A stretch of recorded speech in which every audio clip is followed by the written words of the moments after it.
ఈ వెబ్‌సైట్‌లో మనకి ఏ ఏ ప్యాటర్న్స్ ఉన్నాయి, ప్రెజెంట్ స్టాక్స్ ఏ ఏ ప్యాటర్న్స్ దగ్గర ఉన్నాయనేది మనకి చూపిస్తుంది. హలో! Hi everyone. మనం లాస్ట్ వీడియోలో చార్ట్ ప్యాటర్న్‌లో double tap and double bottom గురించి తెలుసుకున్నాం.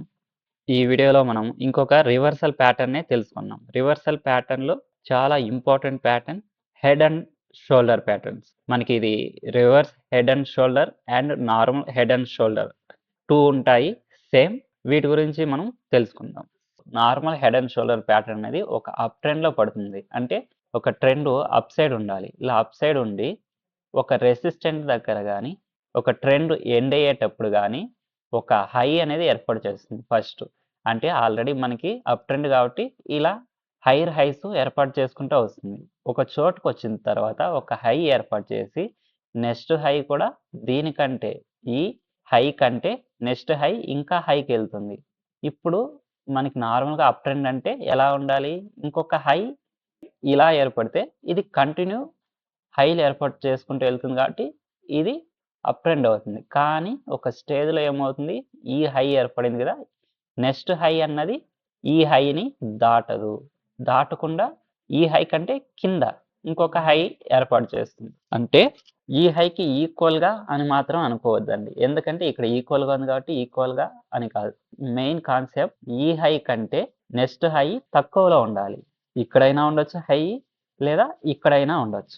ప్రీవియస్ హై కంటే రీసెంట్ హై తక్కువుండాలి. ఓకేనా? అంటే ఇదొక హై.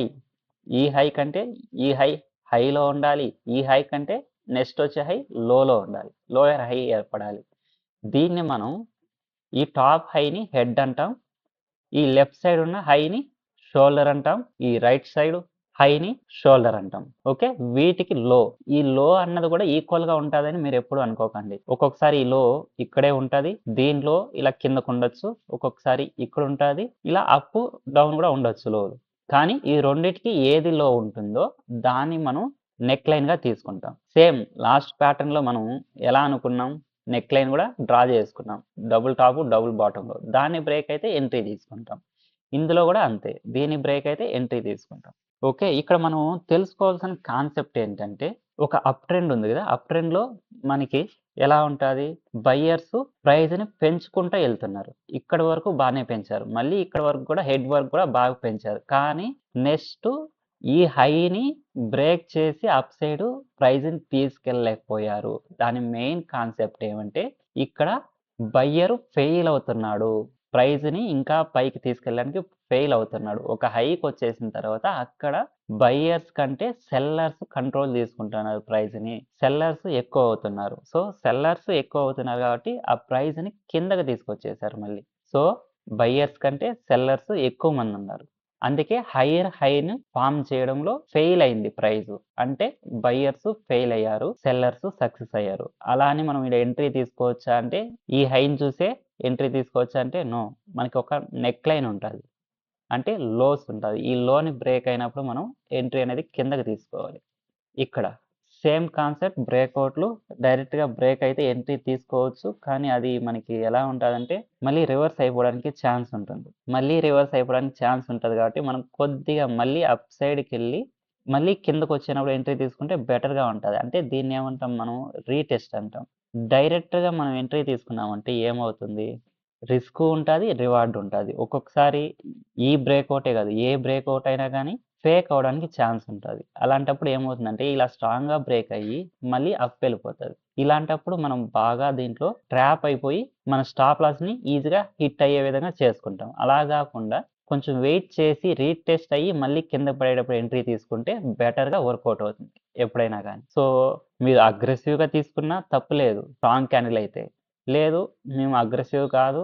సేఫ్‌గా ట్రేడ్ జేసుకోవాలంటే ఒకసారి రీటెస్ట్ అయ్యి మళ్ళీ పడేటప్పుడు ఎంట్రీ తీసుకోవాలి. సేమ్ ఇక్కడ గూడా మనకి టార్గెట్ అనేది ఈ హెడ్ నుంచి నెక్ లైన్ మధ్య ఎంతుంటదో డిఫరెన్స్ అంత టార్గెట్ పెట్టుకోవచ్చు. స్టాప్ లాస్ అన్నది రీసెంట్ హై పెట్టుకోవడం బెటరు. రీసెంట్ హై ఇక్కడుంది గదా! ఇక్కడ రీసెంట్ హై పెట్టుకోవడం బెటరు. ఇది చాలా ఎక్కువ డిఫరెన్స్ ఉంటే మనం ఈ బ్రేకౌట్ వచ్చింది గదా! బ్రేకౌట్ కంటే కొద్దిగా పైన పెట్టుకోవడం చాలా బెటర్. ఇది సేఫ్.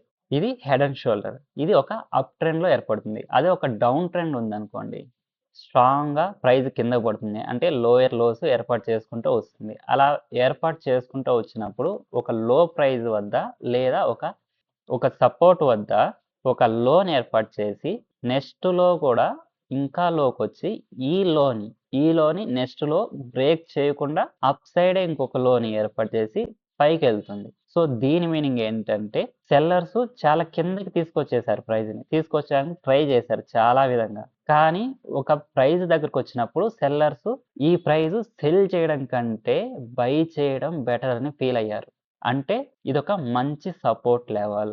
సో, ప్రైసు ఇక్కడికొచ్చినప్పుడు ఇంకా ఎందుకు సెల్ చేయడం? బై చేయడం బెటర్ అని ఉన్నవన్నీ సెల్ పొజిషన్‌లన్నీ ఎగ్జిట్ అవ్వడం. అంటే బై చేయడం స్టార్ట్ చేశారు. సో, అంటే సెల్లర్ కంట్రోల్ నుంచి బయ్యర్ కంట్రోల్‌లోకి మొమెంటం అనేది షిఫ్ట్ అయింది. దీని మీనింగ్. సో, ఇక్కడ కూడా సేమ్ కాన్సెప్టే. నెక్ లైన్‌ని బ్రేక్ అయితేనే ఎంట్రీ తీసుకోవాలి. Same target, same stop loss. Okay. అర్థమైంది గదా మీకు? ఇది మనం ఇప్పుడు రియల్ ఎగ్జాంపుల్‌లో చార్ట్ పైన చూద్దాం.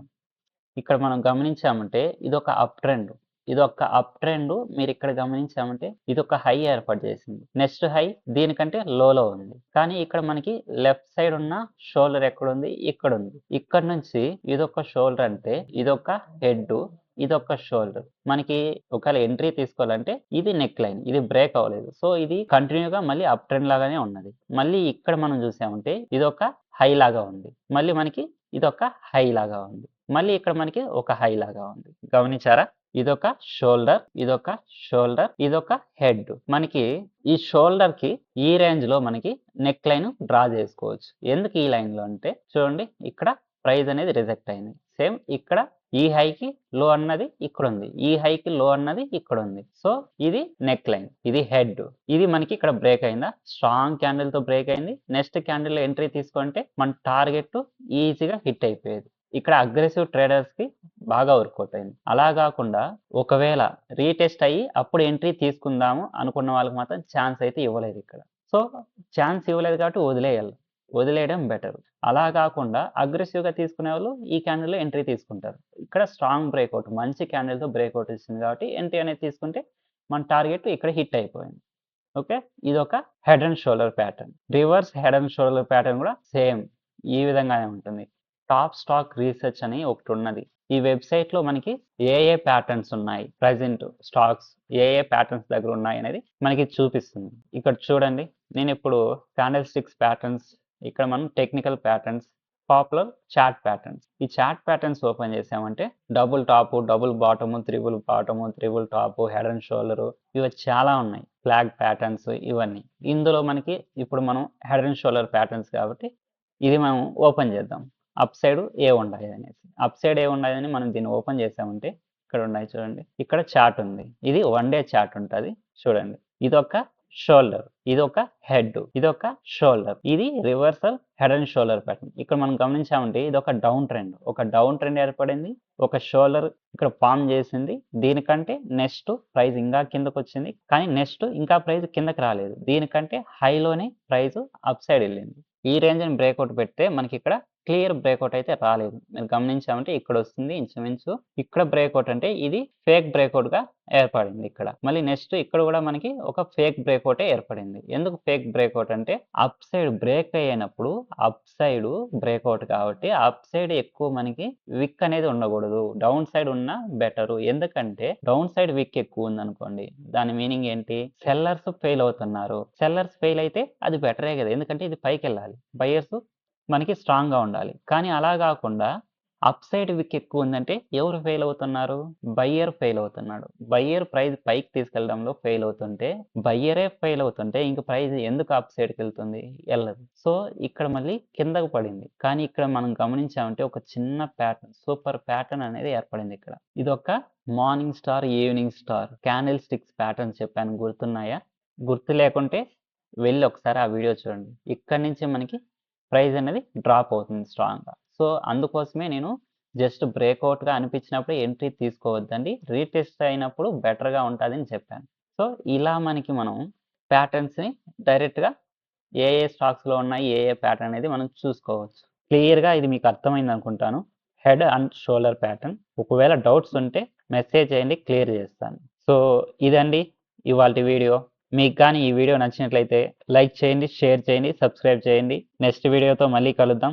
Until take care, by by, జై హింద్.